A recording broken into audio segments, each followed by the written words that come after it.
Hello everyone, how are you doing? This is MD Tech here with another quick tutorial. In today's tutorial, I'm going to show you guys how to change your macOS language to German. So this should hopefully be a fairly straightforward tutorial, and without further ado, let's go ahead and jump right into it. So we're going to start off by selecting the System Preferences button down in our System dock. So go ahead and left click on that. Select where it says Language and Region. Just go ahead and left click on that. Select the little plus button over here in the bottom left.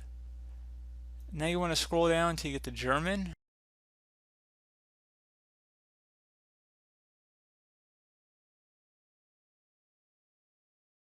So you can choose German, Austria, Switzerland, or Germany. I'm going to just select Germany here. Then I'm going to select Add. I'm going to select to use German. And you will need to restart your computer for the change to take effect fully. Some things will change immediately, but you should restart your computer. And if you ever want to revert it back, you can always just take English and then just drag it up to the preferred language, and you can delete this other language by selecting the minus sign. So again, very straightforward process, guys. How to do it, just do the full cycle right there. So as always, thank you for watching. I hope I was able to help you out, and I do look forward to catching you all in the next tutorial. Goodbye.